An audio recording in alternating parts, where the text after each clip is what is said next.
안녕하십니까.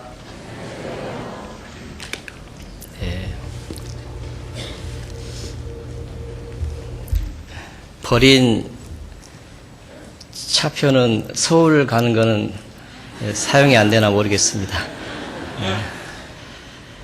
하여튼 감사하고요. 잠깐 같이 기도하겠습니다.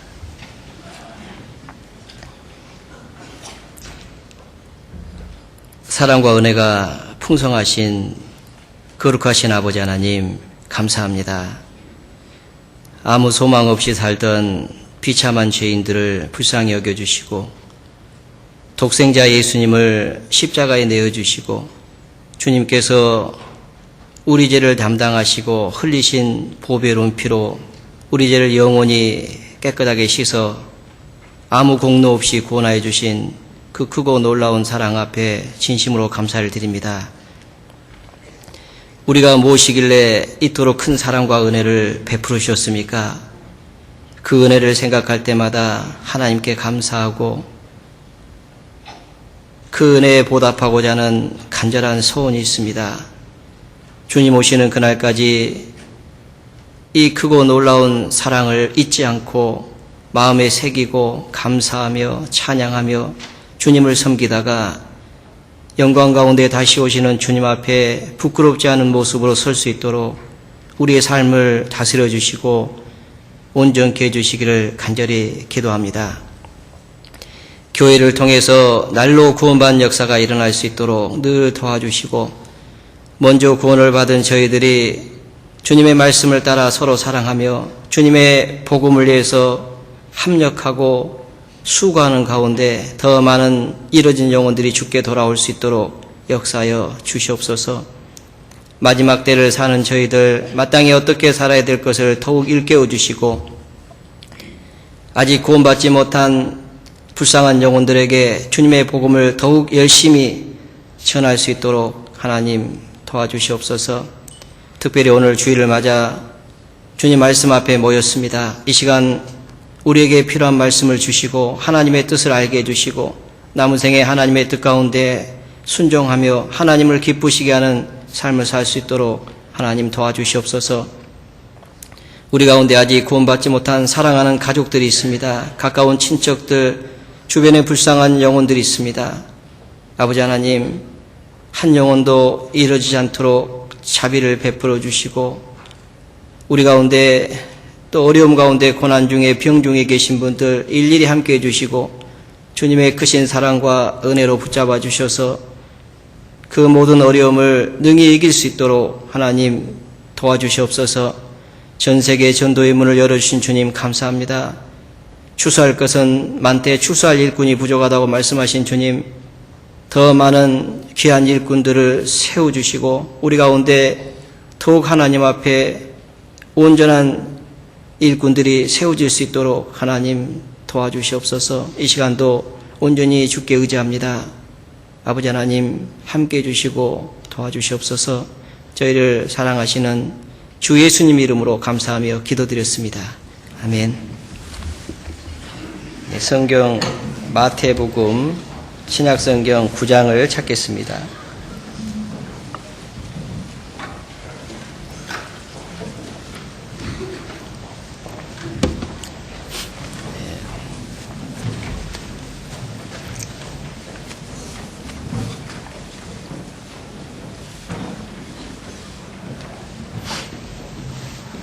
마태복음 9장 35절부터 찾겠습니다.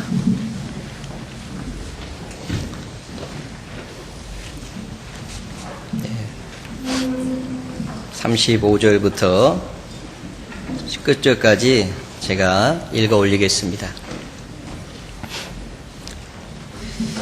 예수께서 모든 성과 촌에 두루 다니사 저희 회당에서 가르치시며 천국 복음을 전파하시며 모든 병과 모든 약한 것들을 고치시니라. 36절부터 38절까지는 같이 읽겠습니다. 무리를 보시고 민망히 여기시더니 이는 저희가 목자 없는 양과 같이 고생하며 유리함이라. 이에 제자들에게 이르시되 추수할 것은 많되 추수할 일꾼은 적으니 그러므로 추수하는 주인에게 청하여 추수할 일꾼들을 보내어 주소서 하라 하시니라. 만나 뵙게 돼서 대단히 반갑습니다. 별로 안 반가우신 분도 계신 것 같아요. 이렇게 얘기하고 조크라고 얘기합니다. 앞에 서면요 조크를 먼저 하고 들어가야 됩니다. 그 이유는 이 앞에 서면 떨려요.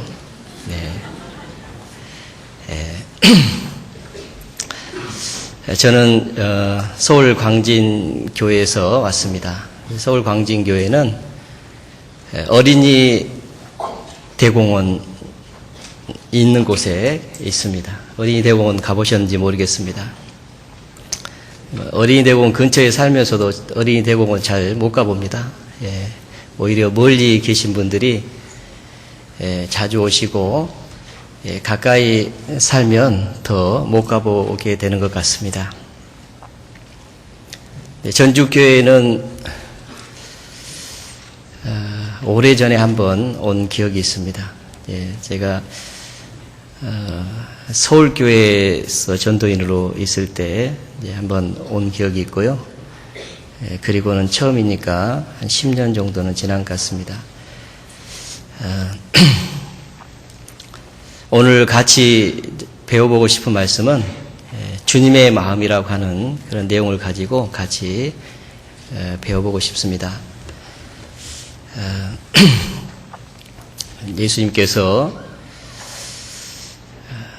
마지막 때를 사는 우리에게 꼭 필요한 말씀을 미리 해주셨다고 생각합니다.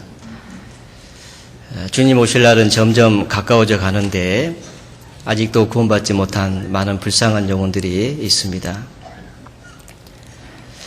물론 주님께서 여러 나라, 여러 지역의 전도의 문을 열어주시고 우리의 복음이 활발히 전해질 수 있도록 해주신 그 은혜를 생각할 때 정말 감사합니다. 그러나 아직도 우리의 귀한 복음이 전해지지 못한 곳이 있고 이 복음이 전해져야 될 곳이 너무나도 많다고 생각합니다. 그런데 아직도 많은 지역의 복음이 전해져야 됨에도 불구하고 정말 일꾼이 부족한 시대에 우리가 살고 있습니다. 추수할 것은 많은데 일꾼이 부족하다라고 말씀하신 것처럼 마지막 때에 거둬들여야 될 곡식들이 너무나도 많은데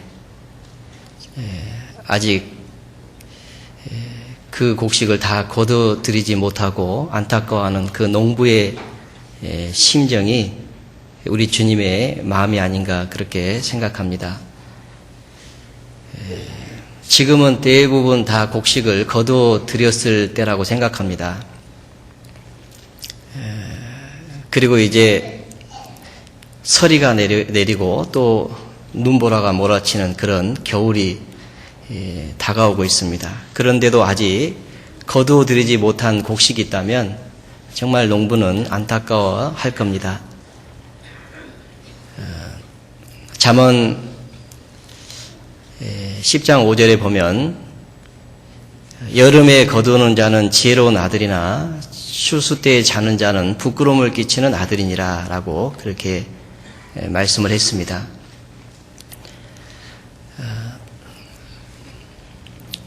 부모는 지금 이제 곡식을 거둬들이기 위해서 열심히 수고하고 있는데 만약에 자녀가 아들이 그때 자고 있다면 부모에게 근심이 될 거고 부끄러운 아들이 될 겁니다. 할 일은 많은데 해야 될 일은 널려 있는데 아직까지도 자고 있다면 깨어 일어나지 않는다면 부모의 마음이 몹시 안타까울 겁니다. 그것처럼 마지막 때에 복음이 전해져야 될 것은 너무나도 많고 할 일도 많은데 우리가 깨어있지 않다면 주님의 마음이 너무나도 안타깝겠다라는 그런 생각을 하게 됩니다. 예수님께서 말씀하시기를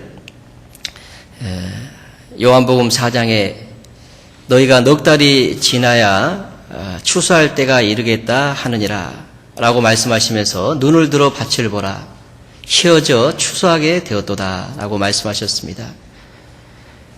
자, 너무나도 많은 사람들이 예수님께 나옵니다.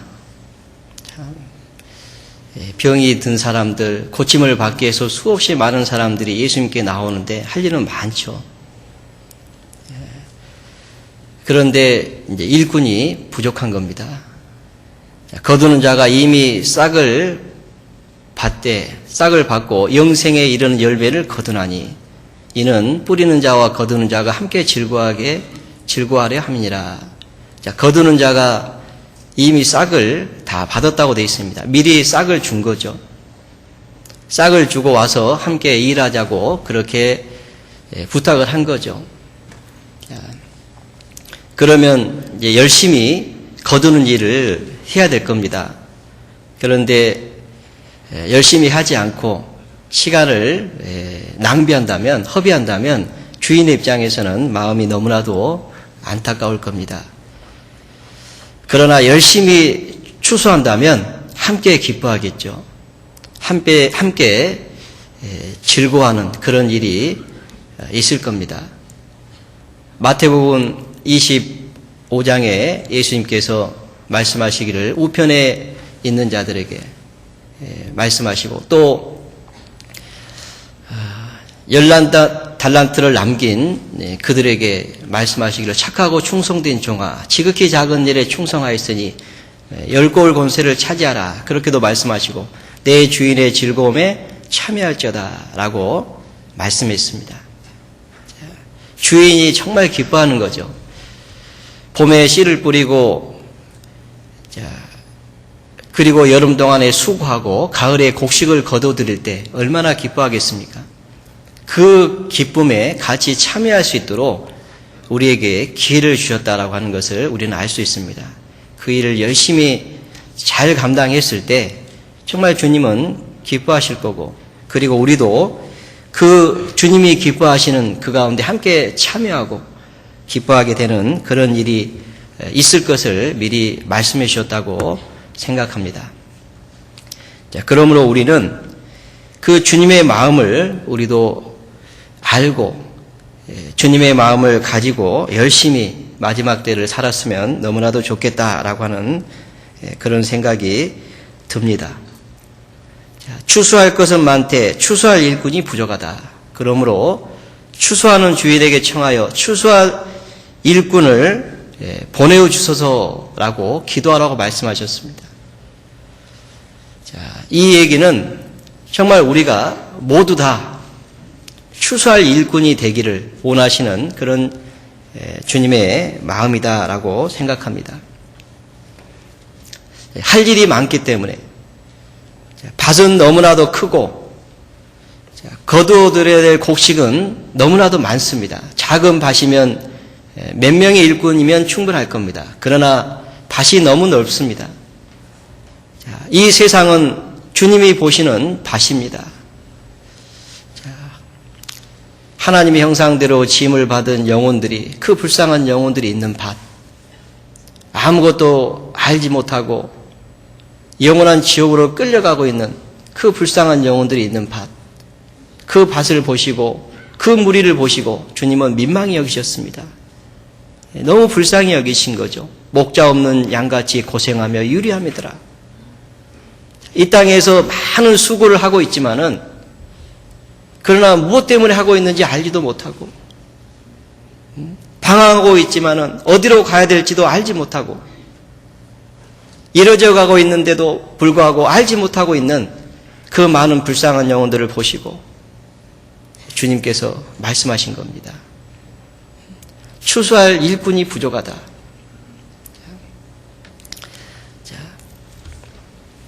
이 마음이 오늘 말씀을 듣는 모든 분들, 저와 여러분들 마음에 같이 합하게 되는 그런 말씀이 되었으면 좋겠다라고 생각합니다. 누가복음 14장을 찾겠습니다. 누가복음 14장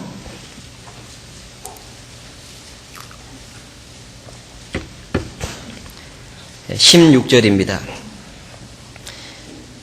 이르시되 어떤 사람이 큰 잔치를 배설하고 많은 사람을 청하였더니 잔치할 시간에 그 청하였던 자들에게 종을 보내어 가로되 오소서 모든 것이 준비되었나이다 하매 다 일치하게 사양하여 하나는 가로되 나는 밭을 샀음에 불갑을 나가보아야 하겠으니 청컨대 나를 용서하도록 하라 하고, 또 하나는 가로되 나는 소 5개를 샀음에 시험하러 가니 청컨대 나를 용서하도록 하라 하고, 또 하나는 가로되 나는 장가들을 쓰니 그러므로 가지 못하겠노라 하는지라. 종이 돌아와 주인에게 그대로 고하니 이에 집 주인이 노하여 그 종에게 이르되 빨리 시내의 거리와 골목으로 나가서 가난한 자들과 병신들과 소경들과 저는 자들을 데려오라 하니라. 종이 가로되 주인여 명하신 대로 하였으되 오히려 자리가 있나이다. 주인이 종에게 이르되 길과 산울가로 나가서 사람을 강권하여 데려다가 내 집을 채우라. 내가 너희에게 말하노니 전에 청하였던 그 사람은 하나도 내 잔치를 맛보지 못하리라 하였다 하시니라. 자, 여기 어떤 사람, 큰 부자인 것 같습니다. 어떤 사람을 주님께서 비유로 말씀하셨습니다. 큰 잔치를 베풀고 배설하고 먼저 청하였던 사람들을 불러오도록 그렇게 했습니다. 그러나 다 일치하게 사양했다. 어떤 이유를 대면서 불갑을 나는 그 잔치에 가지 못하겠다라고 그렇게 보고를 받습니다. 그때 주인이 노였다라고 되어 있습니다. 그리고 종에게 말하기를 너는 빨리 가서 시내의 거리와 골목으로 나가서 가난한 자들 그리고 병신들, 소경들, 저는 자들을 데려오라. 가난한 자들과 병 있는 사람들을 데려오라고 그렇게 얘기했습니다. 그래서 종은 그 명을 받고 나가서 이제 거리에 다니면서 가난한 사람들을 찾아서 막 데려왔습니다. 몸이 불편한 사람들을 또 데려왔습니다. 그런데 얼마나 큰 잔치이기 때문에 아직도 빈자리가 너무나 많은 거예요. 그래서 주인이 또 명했습니다. 자, 또 가거라. 그리고 시내의 거리 골목으로 나가서 사람을 강권해라. 그리고 내 집을 채워라. 그렇게 말씀했습니다.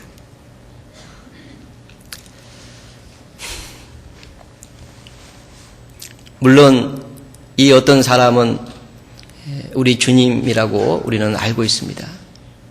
주님의 마음을 이 어떤 사람을 통해서 우리에게 나타내고 계시는 겁니다. 큰 잔치를 배설했다고 하는 것은 우리 주님만큼 큰 잔치를 배설하신 분이 없습니다. 잔치에는 짐승을 잡고 포도주를 준비합니다. 그리고 사람을 초대해서 함께 기뻐하고 즐거워합니다. 그런데 주님은 우리에게 가장 큰 잔치를 베풀어 주셨습니다. 염소와 송아지로 아니하고 오직 자기 몸으로 자기 피로 준비한 이 잔치, 하나님의 아들이 친히 준비한 잔치, 자기 몸이 찢기고 피가 흘려져서 준비한 이 잔치를 배설했습니다. 누구든지 와서 먹고 영생을 얻을 수 있는 이 잔치를, 생명을 얻을 수 있는 이 잔치를 배설하고 종들을 보낸 겁니다. 예수님께서 요한복음 6장에 말씀하시기를 영생을 주러 오신 분이 바로 예수님 자신이라고 말씀하셨습니다. 그리고 죽으시기 전날 밤에 제자들을 모아놓고 성찬식을 하시면서 이 떡은 너희를 위해서 찢기는 바 내 곧 살이다라고 얘기했습니다. 이 잔은 너희를 위해서 흘리는 바 곧 언약의 피라고 얘기했습니다. 주님께서 찢기시고 흘리신 그 피로 만들어진 그 큰 잔치, 그 잔치에 종들을 보내서 초대하고 있습니다. 먼저 청하였던 자들을 초대했지만은 다 일치하여 사양했다고 되어 있습니다. 그래서 가난한 자들, 또 병신들, 소경들, 저는 자들, 그런 사람들을 초대했습니다. 그래도 여전히 자리는 비었습니다. 또 얘기합니다. 가라. 그리고 나가서 강권해가지고 내 집을 채우라 라고 말씀했습니다. 왜 주인이 노하셨을까요? 왜 강권하라고 말씀하셨을까요? 이 잔치에 나오지 않으면 영원히 이뤄집니다.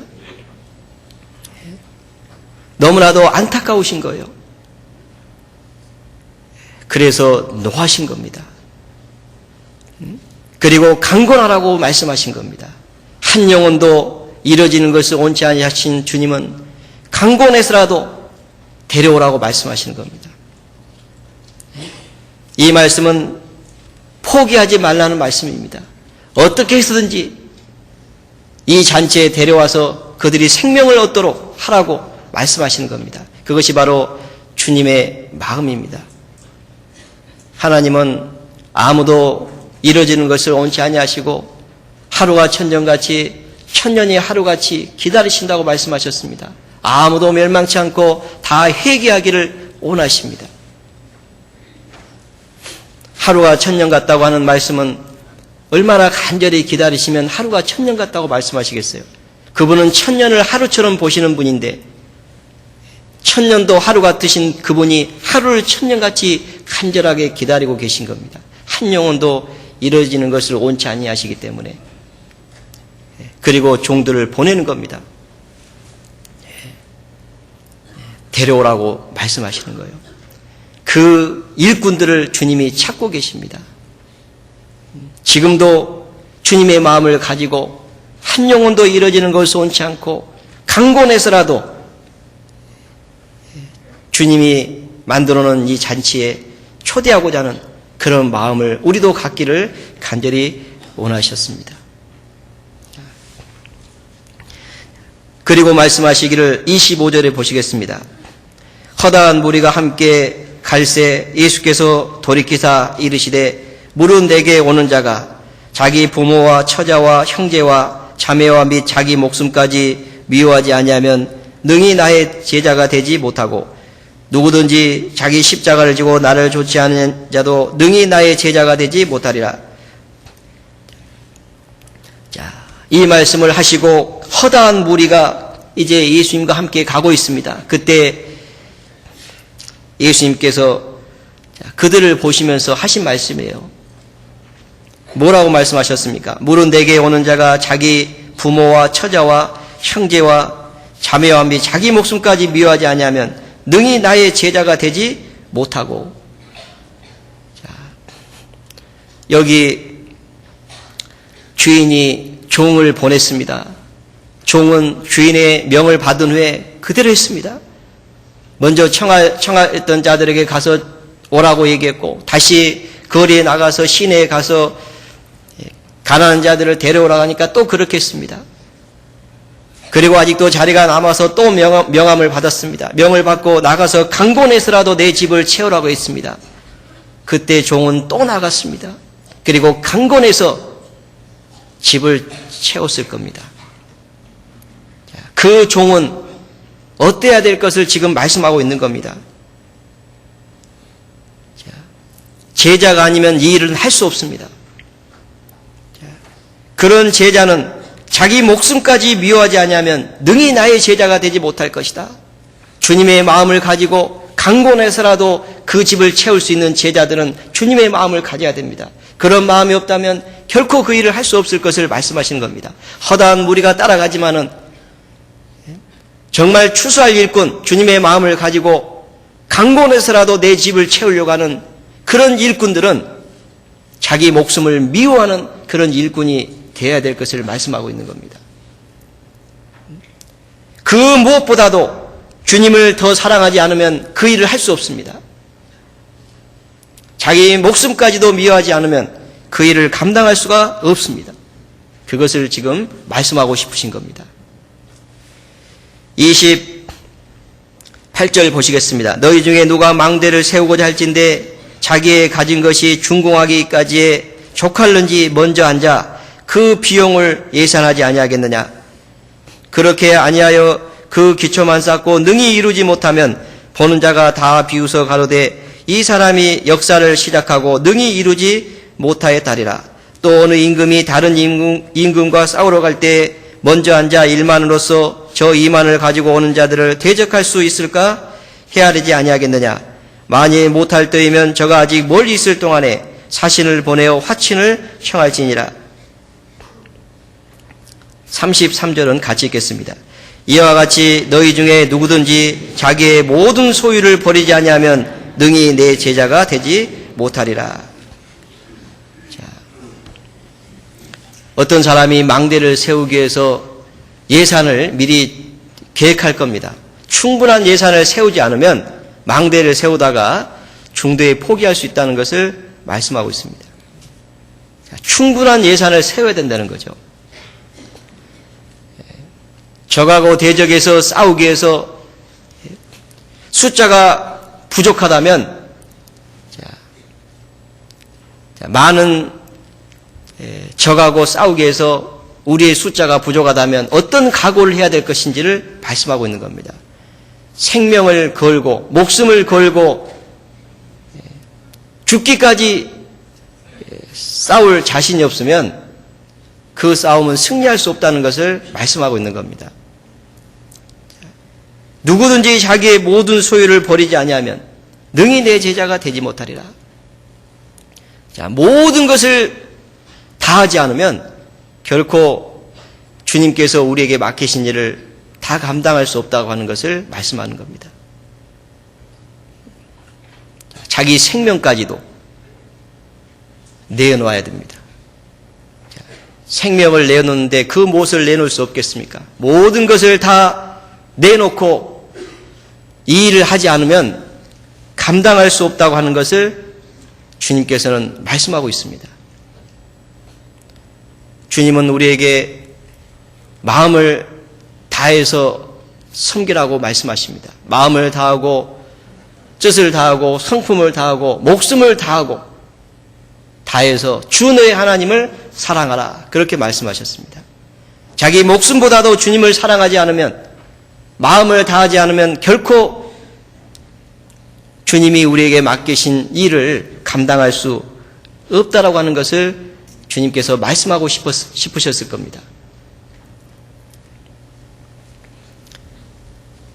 주님은 우리에게 말씀하셨습니다. 사람이 하나님과 재물을 겸하여 섬길 수 없다고 말씀하셨습니다.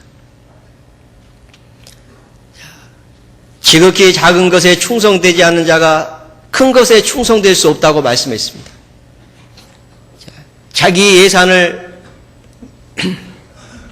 충분히 세우지 않으면 결코 우리는 이 일을 끝까지 감당할 수 없을 겁니다. 주님의 복음이 지금 전해지고 있습니다. 전도의 문이 열리고 있습니다. 들어가야 될 것은 너무나도 많고 해야 될 일은 너무나도 많습니다. 그러기 위해서 우리는 예산을 충분히 세워야 됩니다. 자기 목숨까지도 미워야 됩니다. 그리고 그 일을 감당해야 될 겁니다. 누가복음 17장을 보시겠습니다.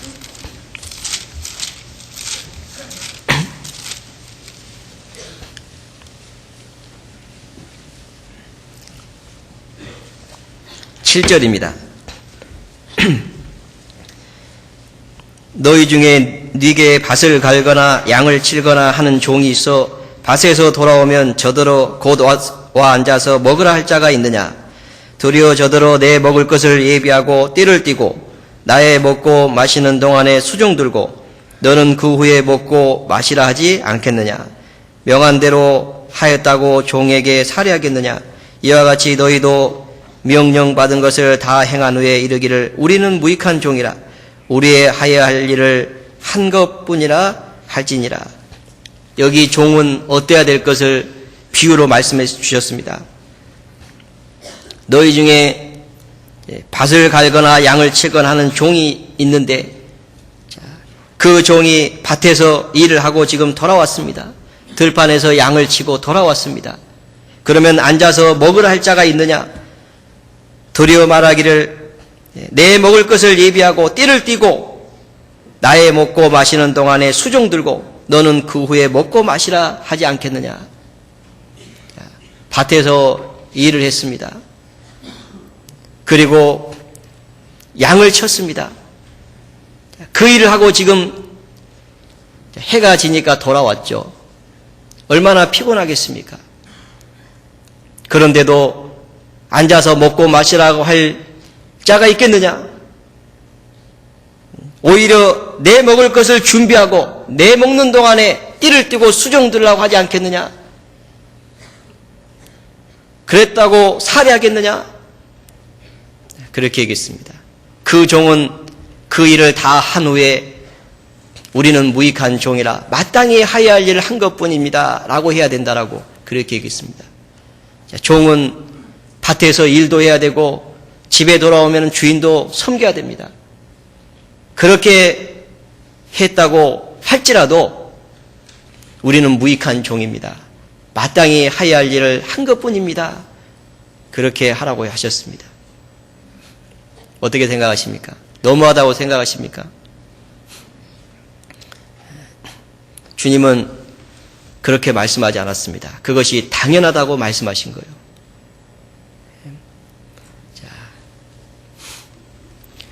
우리는 이 일을 해야 될 제자들입니다. 그리고 일꾼들입니다. 그리고 종입니다. 마땅히 이 일을 해야 될 사람들입니다. 그런데 우리가 해야 될 일을 하지 않고 있다면 얼마나 주님께서 안타까워 하시겠습니까? 얼마나 마음이 아프시겠습니까? 아직도 우리가 이 세상에 마음을 빼앗기고 있다면 얼마나 주님이 슬퍼하시겠습니까?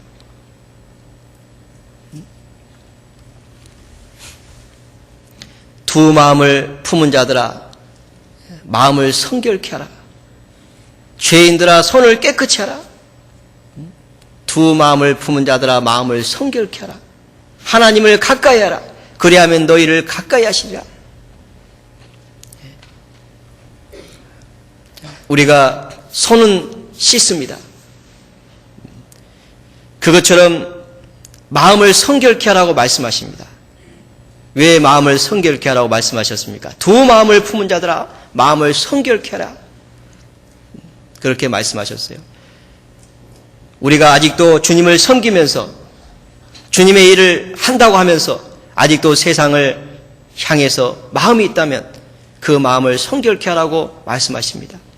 주님은 마음을 다해서 주님을 섬기기를 원하십니다.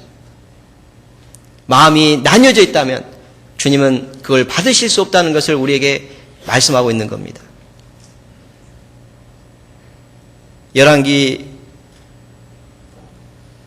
열왕기상 4장에 보면 솔로몬이 재판한 사건이 기록되어 있습니다.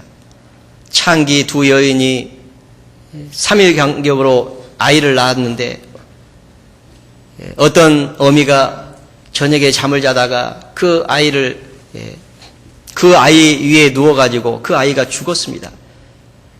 그래서 죽은 아이를 몰래 바꿔치기 했죠. 진짜 어미가 일어나서 젖을 주려고 보니까 아이가 죽어 있는 거예요. 그래서 아침에 자세히 보니까 자기 아이가 아닌 겁니다. 그래서 왕 앞에 나아가서 이제 왕에게 나아갔습니다. 그리고 이제 재판을 부탁하는 그런 사건이 기록되어 있습니다. 우리는 그 사건을 잘 알고 있습니다. 서로 자기 아들이라고 하니까 왕이 칼을 가져오라고 해서 반을 나눠가지고 하나는 이 여인에게, 하나는 저 여인에게, 반은 이 여인에게, 반은 저 여인에게 주라고 명을 합니다. 그때 친어미가 마음이 불붙는 것 같아서 그리하지 마십시오. 죽이지 마십시오. 내 아이를 저 여인에게 주시고 절대 죽이지 마십시오. 그렇게 얘기했습니다. 그러나 다른 여인은 그렇게 하십시오. 반을 나눠가지고 내 것도 되게 하지 말고 저 여인의 것도 되게 하지 말고. 그때 왕은 정확하게 그 아이의 어머니를 찾아냅니다. 왜 친어미가 죽이지 말라고 했을까요? 나누지 말라고 얘기했습니다. 반반 나눠 가지면 좋잖아요. 반이라도 얻으면 좋죠. 세상의 물건은 반이라도 얻으면 좋은 것이 있습니다. 그러나 나누면은 쓸데없는 것이 있습니다. 생명은 나누면 죽습니다. 죽은 것은 쓸데없어요. 죽으면 무슨 소용이 있습니까? 그렇기 때문에 친어미는 죽이지 말라고 얘기한 겁니다. 죽이지 마십시오. 오히려 그 아이를 저 여인에게 주십시오. 그렇게 얘기했습니다. 그것은 우리에게 교훈을 주고 있다고 생각합니다. 생명은 나누면 쓸데없는 것처럼 우리의 마음은 나뉘게 되면 하나님 보셨을 때 가치가 없는 겁니다. 우리의 마음이 나뉜다면 마음을 다하고 생명을 다하라고 말씀하셨습니다. 마음은 생명입니다. 그것이 나뉜다면 하나님 보셨을 때 가치 없는 거고 받을 수 없다는 것을 우리에게 교훈하고 있다고 생각합니다. 그런데 우리는 우리의 마음이 주님이 원하시는 그 충성된 일꾼의 마음이 아니다면 얼마나 안타깝겠습니까? 여름 추수하는 날에 자고 있다면 부끄러움을 끼치는 아들이 된 것처럼 마지막 때에 복음 전해야 될 그 일을 우리가 온전히 감당하지 못한다면 하나님 보셨을 때 부끄러움을 끼치는 아들이 될 수도 있다는 것을 기억해야 될 겁니다. 충성된 사자는 그를 보낸 이에게 추수하는 여름날의 얼음 냉수 같아서 그 주인의 마음을 시원케 하느니라. 자, 충성된 사자는 그를 보낸 주인에게 마치 여름 추수하는 날의 얼음 냉수 같다. 지혜로운 아들은 여름에 거두는 아들입니다. 추수할 때 거둬들이는 그런 아들이 지혜로운 아들입니다. 그런 아들을 볼 때 주님께서 얼마나 기뻐하시겠습니까? 밭에서 일하고 들에서 양을 치고 돌아와서 띠를 띠고 주인을 수종하고 그리고 말하기를 나는 무익한 종입니다. 마땅히 해야 될 것을 한 것뿐입니다. 라고 얘기하는 그런 충성된 일꾼들, 그들을 보시고 주님은 얼마나 기뻐하시겠습니까? 그런 일꾼들이 필요하다고 말씀하신 겁니다. 그리고 그런 일꾼들이 세워지기를 주님이 원하셨습니다.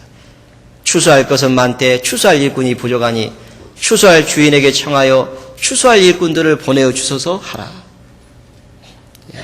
추수할 일꾼들, 그 일꾼들이 저와 여러분이 되어야 됩니다.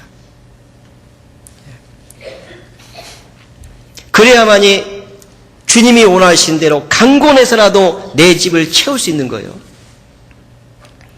그렇지 못하다면 중도에 아마 포기하게 될 겁니다.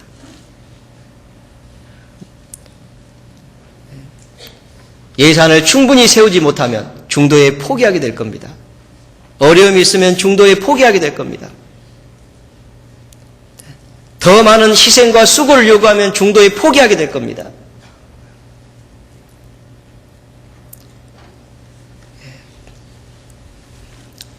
이제 우리에게 더 많은 희생과 수고를 요구하십니다. 더 많은 희생이 필요할 때라고 말씀하십니다. 왜냐하면 빨리빨리 거둬들여야 되거든요.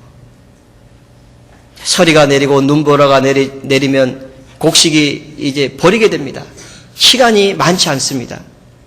시간이 많다면 적은 인원을 가지고 천천히 해도 될 겁니다. 그러나 지금은 시간이 부족합니다. 할 일은 많은데. 그러면 어떻게 해야 됩니까? 더 많은 희생과 수고가 필요합니다. 더 많은 일꾼들이 필요합니다. 그러기 위해서는 더 많은 희생과 수고가 필요한 거예요. 많은 곡식을 거둬들여야 될 밭이 있습니다. 그런데 시간이 점점 줄어들고 있습니다. 그럼 어떻게 해야 됩니까?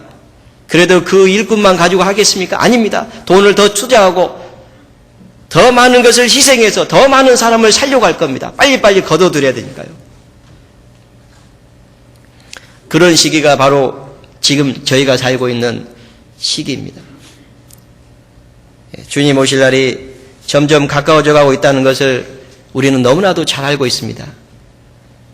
계속해서 우리는 말씀을 배우고 있습니다. 마지막 때에 되어질 징조에 대해서 배우고 있습니다. 지금 이스라엘 땅에서 팔레스타인과 이스라엘이 계속 분쟁을 일으키고 있다는 것을 알고 있습니다. 이 분쟁은 앞으로 평화로 가는 길일 겁니다. 이 분쟁을 통해서 평화의 요구가 더 거세어질 겁니다. 그리고 평화의 시기가 올 겁니다. 우리가 아는 대로. 물론 그건 거짓 평화라고 우리는 알고 있습니다. 그 전에 주님이 오실 거라고 하는 것을 우리는 믿습니다. 그러므로 시간이 그렇게 많지 않습니다. 다른 데에 마음을 돌리고 있을 시간이 그렇게 많지가 않습니다.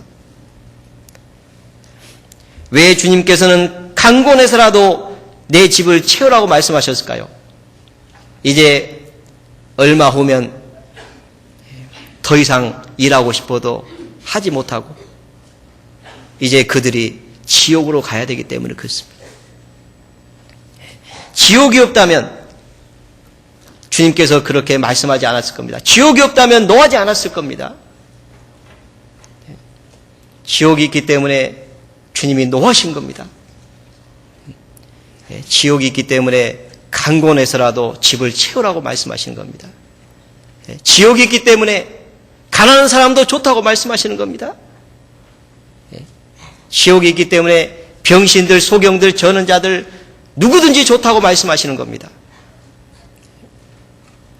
어떤 사람도 하나님은 지옥 가는 것을 원치 않기 때문에 그렇게 말씀하셨던 겁니다. 누가복음 12장을 보겠습니다.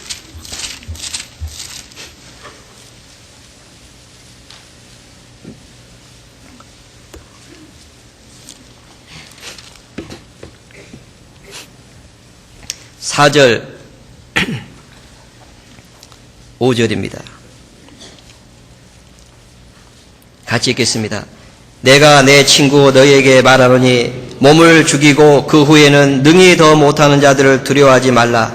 마땅히 두려워할 자를 내가 너희에게 보이리니 곧 죽인 후에 또한 지옥에 던져 넣는 권세 있는 그를 두려워하라. 내가 참으로 너희에게 이르노니 그를 두려워하라.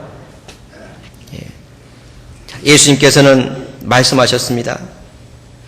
내가 진실로 너희에게 이르노니, 참으로 너희에게 이르노니, 하나님을 두려워라고 말씀하셨습니다. 왜요? 죽인 후에 지옥에 던져 넣는 권세 있는 그를 두려워하라. 예수님은 이 땅에 오셔서 지옥에 대한 말씀을 자주 반복해서 여러 번 말씀하셨습니다. 지옥이 있다고 말씀하셨습니다. 진실로 진실로 너희에게 이르노니 그렇게 말씀하셨습니다. 이 말씀은 사실이라는 겁니다. 진리라는 겁니다. 반드시 지옥에 떨어진다는 것을 말씀하고 있습니다. 마귀와 그 사자를 위해서 예비된 영영한 불에 들어가라. 꺼지지 않는 불이라고 얘기했습니다. 한 번 들어가면 나올 수 없는 불입니다. 구더기도 죽지 않고 불로서 소금치탐을 받는 지옥입니다. 그 지옥이 있습니다. 그 지옥이 없다면 예수님께서 십자가에 죽으실 일이 없습니다. 그 지옥이 없다면 이렇게 강권해서라도 집을 채우라고 말씀하지 않았을 겁니다. 지옥이 있기 때문에 이 말씀을 하신 겁니다. 여러분, 우리는 이걸 믿습니다. 지옥이 있다는 걸 믿으십니까? 정말 믿으십니까? 그렇다면 우리는 어떻게 해야 되겠습니까? 모든 것을 다 희생하고 모든 것을 투자해서라도 한 영혼이라도 건지기 위해서 우리가 해야 될 일이 무엇이겠습니까?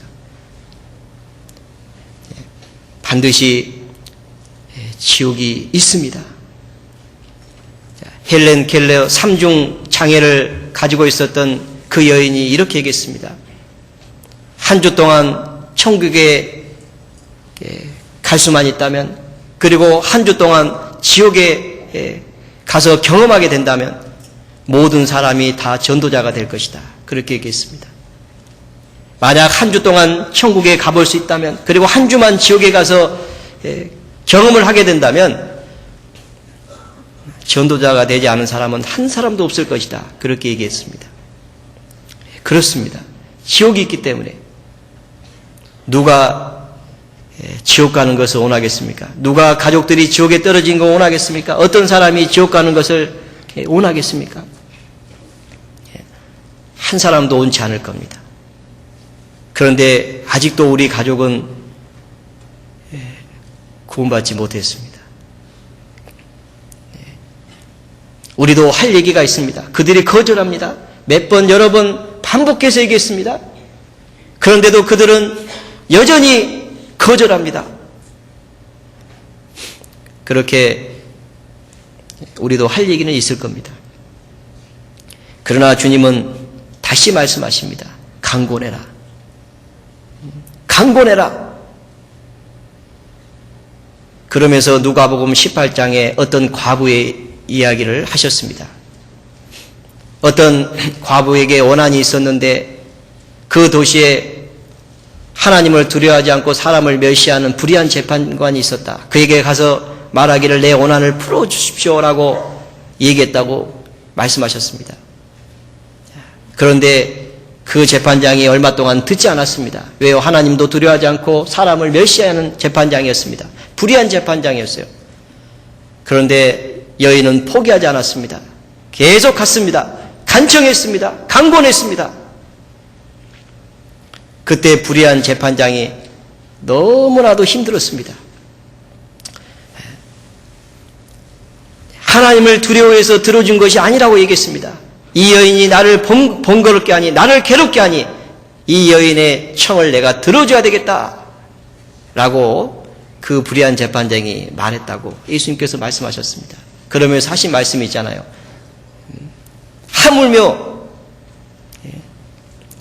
택하신 자들의 밤낮 부르짖는 그 오난을, 부른 자의 오난을 풀어주지 않겠느냐라고 예수님께서 말씀하셨습니다. 하물며 택하신 자들의 밤낮 부르짖는 그 오난을 풀어주지 않겠느냐, 인자가 올 때 믿음을 보겠느냐, 그렇게 얘기했습니다. 이건 무슨 얘기입니까? 이 과부에게 오난이 있습니다. 어떤 오난이 있는지 기록이 되어 있지 않습니다. 우리가 생각해 볼 수 있겠죠. 아들을 빼앗겼든지, 그렇죠? 남편이 이제 죽임을 당하고 아들까지 빼앗겼든지, 뭐 어떤 오난이 있을 수 있겠습니다. 아마 어미에게 있어서 가장 큰 오난은 아들을 빼앗기는 오난일 겁니다. 누군가가 그 아들을 뺏어갔다고 해봐요. 그러면 이 과부가 어떤 마음이겠습니까? 어떻게 해서든지 그 아들을 찾아오려고 하지 않겠습니까?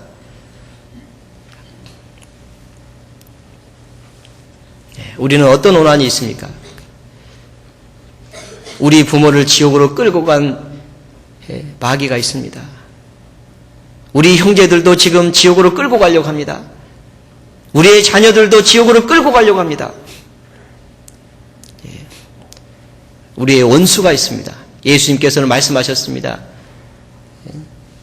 좋은 곡식을 뿌렸더니 가라지가 같이 나왔습니다. 종이 말했습니다. 누가 이렇게 했습니까? 원수가 이렇게 하였구나. 자, 원수가 그렇게 했다고 되어 있습니다. 자, 주님의 원수가 있습니다. 마귀입니다. 우리의 원수는 누굽니까? 마귀입니다. 마귀가 우리의 할아버지, 할머니, 우리의 부모를 지옥으로 끌고 갔습니다. 지금도 끌고 가려고 하고 있습니다. 그런데 우리는 이 과부와 같은 오난이 있습니까? 마지막 때에 주님이 오실 때 이 과부와 같은 마음을 가지고 있는 그 사람들을 만날 수 있겠습니까? 주님이 그렇게 말씀하고 계신다고 생각합니다.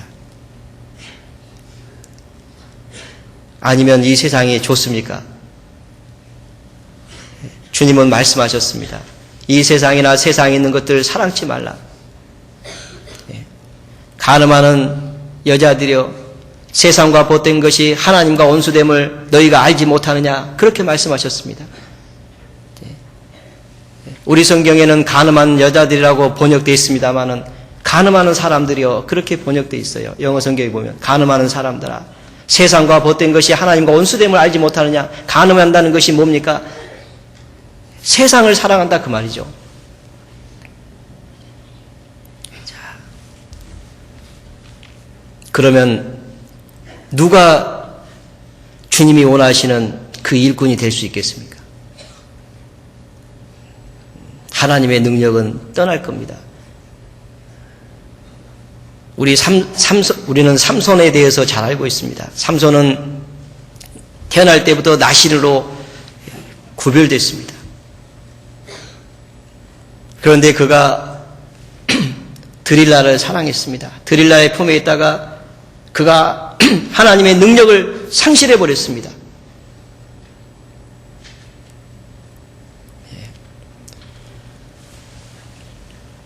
우리가 세상을 사랑하면 하나님의 능력을 상실할 겁니다. 하나님의 능력으로, 하나님의 역사로 이 복음 전하는 일을 감당하기 어려울 겁니다. 왜냐하면 하나님의 능력이 떠나니까요. 요한계시록 2장에 에베소 교회 서신을 보내면서 책망한 내용 아시죠? 너희가 처음 사랑을 버렸다 그랬습니다. 어디서 떨어진 걸 생각하고 처음 행위를 가지라. 그렇지 않으면 내가 네게 임하여 너를 내 입에서 토하여내리라. 그 촛대를 내게서 옮기겠다고 말씀하셨습니다. 하나님의 능력을 옮기겠다고 말씀하셨어요. 그리고 마지막 교회 라오디아 교회에 보낸 서신에서는 너희가 차지도 않고 덥지도 않고 미지근하다. 차든지 덥든지 하라. 그렇지 않으면 내가 내 입에서 너를 토하여 내치리라. 그렇게 말씀하셨습니다. 주님은 세상을 사랑하는 것을 미워하십니다. 우리가 미지근하게 사는 것을 싫어하십니다.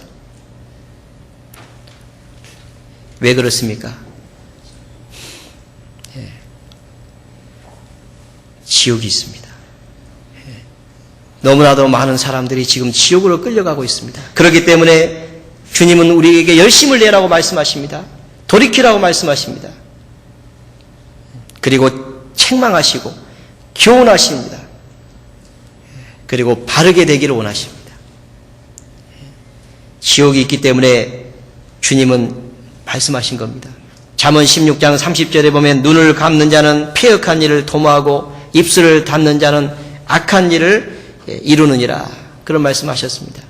눈을 감는 자는 패역한 일을 도모하고 입술을 닫는 자는 악한 일을 이루니라.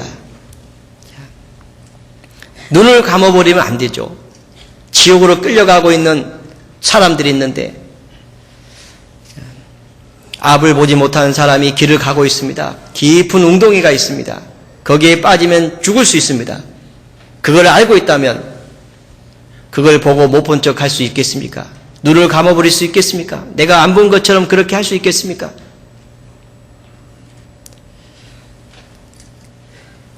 주님은 패역한 일을 도모했다고 얘기합니다. 도모한 사람하고 그 사람을 웅덩이에 빠지게 하려고, 소경이 웅덩이에 빠지게 하려고 그 일을 꾸민 사람하고 같은 사람이라고 말씀하시는 겁니다.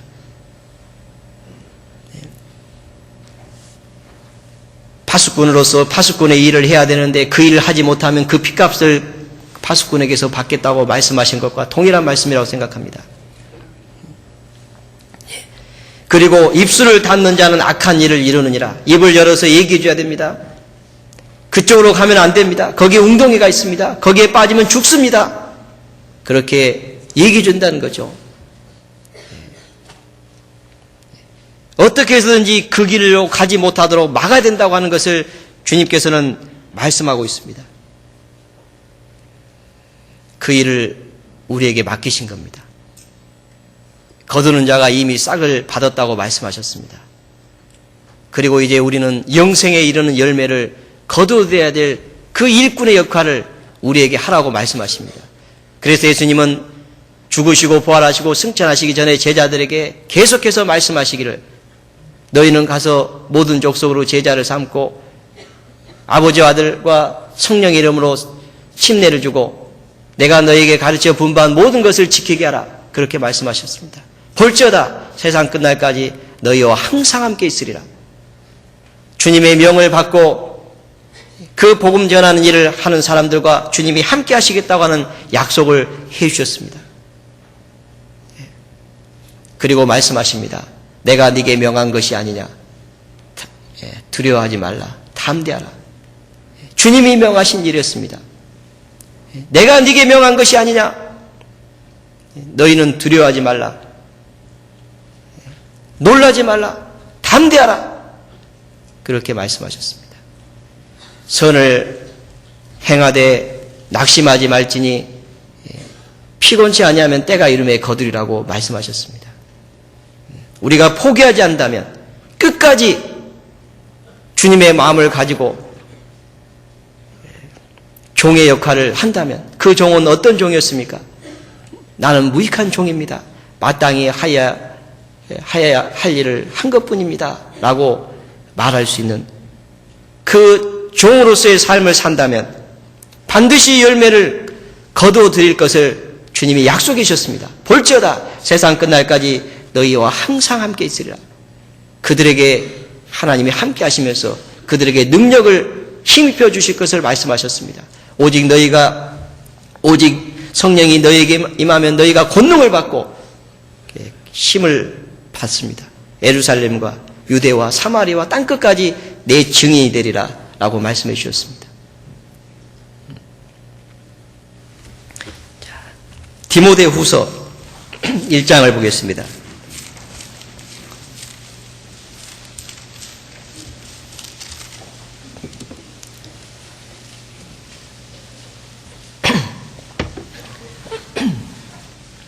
디모데후서 1장 7절입니다. 하나님이 우리에게 주신 것은 두려워하는 마음이 아니요 오직 능력과 사랑과 근신하는 마음이니 그러므로 네가 우리 주의 증거와 또는 주를 위하여 갇힌 자 된 나를 부끄러워 말고 오직 하나님의 능력을 좇아 복음과 함께 고난을 받으라. 사도 바울은 믿음으로 낳은 아들 디모데에게 보낸 서신에서 죽기 전에 마지막 유언과 같은 내용입니다. 로마 옥중에 갇혀서 죽기 전에 믿음으로 낳은 사랑하는 아들 디모데에게 보낸 서신입니다. 두 번째 서신에서 사도 바울이 디모데에게 간절히 하고 싶은 내용이 있었습니다. 하나님이 우리에게 주신 것은 두려워하는 마음이 아니다. 능력과 사랑과 근신하는 마음이니 그러므로 네가 우리 주의 증거와 또는 주를 위하여 갇힌 자 된 나를 부끄러워 말고 부끄러워하지 말라고 얘기했습니다. 복음 때문에 갇혀있는 사도 바울을 부끄러워하지 말고 이 고난 가운데 있는 바울을 부끄러워하지 말고 예수님께서는 누구든지 인자와 내 말과 인자를 부끄러워하면 나도 내 영광으로 천사들과 함께 올 때 저희를 부끄러워하겠다고 말씀했습니다. 부끄러워하는 것이 뭡니까? 뒤로 물러서는 겁니다. 어려움이 있으니까 뒤로 물러서는 겁니다. 더 많은 희생과 수고를 요구하니까 뒤로 물러서는 겁니다. 주님은 그것을 기뻐하지 않습니다. 이제 사도 바울은 이제 옥중에 있다가 얼마 후에 죽임을 당합니다. 그러면 이제 디모데는 정신적 지조와 같았던 그의 스승이 죽은 이후에 두려움에 임할 수도 있습니다. 그러나 사도 바울은 두려워하지 말라고 얘기합니다. 나를 부끄러워하지 말라고 얘기합니다. 그리고 부탁합니다. 하나님의 능력을 쫓아 복음과 함께 고난을 받으라. 그렇게 말씀하셨습니다. 우리는 사도 바울이 디모데에게 이런 부탁을 한 이유를 알고 있습니다. 왜냐하면 이제 잠깐 후면 주님이 오십니다. 지체치 않는다고 말씀하신 것을 알고 있습니다. 잠깐 후면 오시리가 오시리니 지체치 아니하리라. 내게 줄 상이 내게 있어 각 사람이 일한 대로 내가 갚아주리라 라고 하시는 그 주님의 말씀을 사도 바울은 잘 알고 있습니다. 그리고 사도 바울은 그 의의 면류관을 바라보면서 부름의 상을 바라보면서 쫓아갔습니다. 달려갔습니다. 나의 달려갈 길과 달려갔다고 되어 있습니다. 주 예수께 받은 사명 곧 하나님의 은혜의 복음 증거하는 일을 마치려 하면 나의 생명을 조금도 귀한 것으로 여기지 아니하노라. 생명을 아끼지 않았다고 되어 있습니다. 선한 싸움을 싸우고 나의 달려갈 길을 마치고 믿음을 지켰다. 이제 후로는 의의 면류관이 예비되었으니 주곧 의로우신 재판장이 그날에 내게 주실 것이요 나뿐 아니라 주의 나타나심을 사모하는 모든 자에게니라. 그렇게 말씀했습니다. 자, 의의 면류관이 예비됐다. 왜요? 선한 싸움을 내가 싸웠다. 달려갈 길을 마쳤다. 주님이 맡겨놓으신 그 길을 걸어갔다 그 말입니다. 주 예수께 받은 사명, 하나님의 은혜의 복음 전하는 그 복음 전하는 일을 위해서 지금 이제 마지막 그 걸음을 뛰기 전에 하신 말씀입니다. 선한 싸움을 싸웠다. 그리고 우리에게도 부탁합니다. 선한 싸움을 싸우라. 영생을 취하라. 이를 위하여 너희가 부르심을 입었고. 우리도 그 싸움을 싸우도록 말씀하고 있는 겁니다. 디모데에게 뿐만이 아닙니다. 이 서신서를 읽고 있는 모든 사람들에게 하신 말씀입니다. 동일한 말입니다. 의의 면류관이 있습니다. 그래서 수고하라고 말씀하십니다. 주님의 약속이 있습니다. 반드시 그 약속이 이루어질 겁니다. 그러나 그 일을 우리가 온전히 감당치 못하고 물러선다면 반드시 책망이 있을 겁니다. 그렇기 때문에 사도 바울은 디모데에게 하나님 앞과 산자와 죽은 자를 심판하실 그리스도 예수 앞에서 그의 나라를 두고 엄히 명하노니 너는 말씀을 전파하라. 그렇게 명했던 겁니다. 그렇지 않으면 책망이 있습니다. 우리는 그리스도의 심판대 앞에 선악간에 행한 것을 따라서 받기 위해서 그리스도의 심판대 앞에 선다라고 성경은 얘기하고 있습니다. 그런데 어떤 사람은 불 가운데서 얻는 구원이 있다라고 말씀하셨습니다. 그리고 어떻게 세울 것을 조심하라고 말씀하셨습니다. 금이나 은이나 보석이나 나무나 풀이나 집으로 그 집을 세울지니 마지막 때 공력이 불 가운데서 나타난다고 되어 있습니다. 나무면 상을 받고 불타버리면 해를 받으리니 그러나 불 가운데서 구원을 얻은 것 같다라고 얘기했습니다. 책망을 받을 일이 있다고 말씀하셨습니다. 영광 가운데 다시 오시는 주님 앞에 책망받는 사람으로 서야 될 것인지 아니면 칭찬받는 사람으로 서야 될 것인지는 우리의 결정과 우리의 삶이 이제 결정할 겁니다. 우리는 결심해야 됩니다. 결단해야 됩니다. 그리고 각오해야 됩니다. 이제 그렇게 많은 시간이 남지 않았습니다. 누가복음 17장 32절에 노새철을 생각하라 그렇게 얘기했습니다. 왜 주님께서 노새철을 생각하라고 말씀하셨을까요? 아주 짧은 구절입니다. 누구나 암송할 수 있는 구절입니다. 유치원에 들어가기 전에 있는 아이들도 암송할 수 있는 구절이에요. 노새철을 생각하라. 왜 그렇게 말씀하셨을까요? 노새철과 같은 결과를 가져올 수 있기 때문에 말씀하셨을 겁니다. 소돔 고모라 땅에 들어가서 노처럼 그 죄로 말미암아서 불법 가운데서 의로운 심령이 상하고 죄 가운데 사는 것이 결코 평강이 아닙니다. 고통입니다. 그리고 나올 때 아무것도 얻지 못했습니다. 이 세상은 장차 불로 타버릴 장망성입니다. 언젠가는 다 타버릴 겁니다. 그런데 롯은 그 가운데서 소망을 두고 살았습니다. 나오지 않았습니다. 주님의 음성을 들었지만은 거기서 나오라고 하는 음성이 있었을 겁니다. 그러나 듣지 않았습니다. 그리고 그 성이 멸망할 때 빈손으로 나왔습니다. 그리고 노새처는 뒤를 돌아보고 소금 기둥이 되었다라고 성경은 기록하고 있습니다. 하나님 앞에 쓸모없는 것이 되어버린 거예요. 그런 일이 있기 때문에 주님께서 친히 말씀하셨던 겁니다. 노새철을 기억하라. 그렇게 말씀하셨던 거예요. 우리는 이 말씀을 기억해야 됩니다. 그리고 열심히 복음 전하는 일을 위해서 살아야 되는 겁니다. 그것이 주님의 은혜에 보답하는 겁니다. 주님이 가장 원하시는 그 일을 하는 것은 그 은혜에 보답하는 일이라고 저는 생각합니다. 우리는 그것을 잘 알고 있습니다.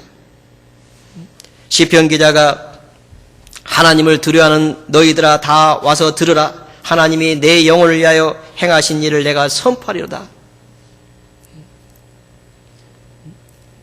하나님이 내게 주신 모든 은혜를 내가 무엇으로 보답할꼬? 라고 얘기하면서 내가 구원의 잔을 들고 여호와의 이름을 부르며 여호와의 모든 백성 앞에서 나의 소원을 갚으리로다. 그랬습니다. 나의 소원을 갚으리로다. 우리에게는 소원이 있습니다. 주님이 우리에게 주신 마음이 있습니다. 은혜를 어떻게 보답할꼬? 나 같은 죄인을 구원해 주신 그 은혜를 생각할 때 너무나도 감사합니다.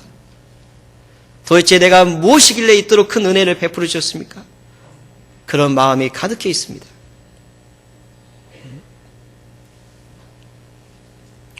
그 은혜를 보답하는 것은 구원의 잔을 들고 여호와의 이름을 부르면서 여호와의 모든 백성 앞에서 내 소원을 갚는 겁니다. 우리의 소원은 뭡니까? 주님을 위해서, 주님의 복음을 위해서 사는 겁니다. 그래서 사도 바울은 구원받은 이후에 이제 내가 사는 것은 나를 사랑하사 나를 위하여 자기 몸을 버리신 하나님의 아들을 위해서 사는 거라고 말씀하셨습니다. 그 하나님의 아들을 위해서 믿음을 지키는 것, 선한 싸움을 싸우고 믿음을 지켰다고 했잖아요. 끝까지 포기하지 않은 겁니다. 그런데 사도 바울에게 얼마나 많은 어려움이 있었습니까? 아시아에서 당한 환난을 소개하면서 사형 선고를 받은 것 같다고 얘기했습니다. 산소망이 끊어졌다라고 얘기했습니다. 그러나 사도 바울은 중도에 멈추지 않았습니다. 물러서지 않았습니다.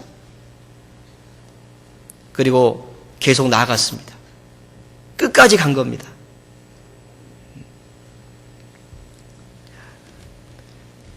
우리도 포기하면 안 됩니다. 우리는 하나님의 영광을 위해서 살아도 주를 위해서 살아야 되고 죽어도 주를 위해서 죽어야 됩니다. 사나 죽으나 주의 것이라고 얘기했습니다. 그렇게 살다가 죽는 사람들 하나님이 귀하게 보실 겁니다. 성도의 죽는 것을 여호와께서 귀중히 보신다라고 말씀하셨습니다. 주 안에서 자는 자들이 복이 있다고 말씀하셨습니다. 주님의 말씀을 따라 살다가 자는 사람들, 그 사람들 가장 복 있는 사람이라고 주님께서 말씀해 주셨습니다. 그 사람이 가장 행복한 사람일 겁니다. 우리는 그 말씀을 잘 알고 있습니다. 그런데도 아직 우리가 마음이 여전히 세상에 있다면 주님은 너무나도 안타까워하실 겁니다. 에레미야 선지자를 통해서 하나님께서 말씀해 주셨습니다. 추수할 때가 지나고 여름이 다했는데 우리는 구원을 얻지 못하였다 하는도다. 그 음성이, 그 울부짖는 소리가 주님께 들리고 있습니다. 그것을 들으신 주님께서 에레미야를 통해서 하신 말씀입니다. 눈을 들어 밭을 봐라. 휘어져 추수하게 되었다. 그런데 일꾼이 부족합니다.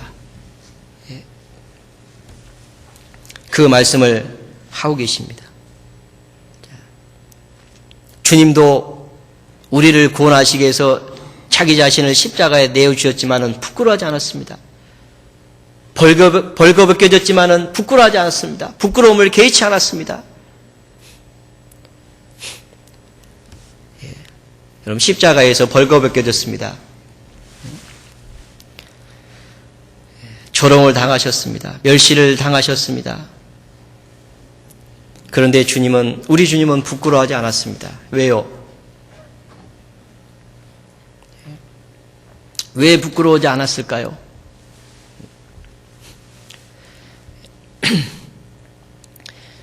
하나님 보좌 우편에 앉으셨습니다.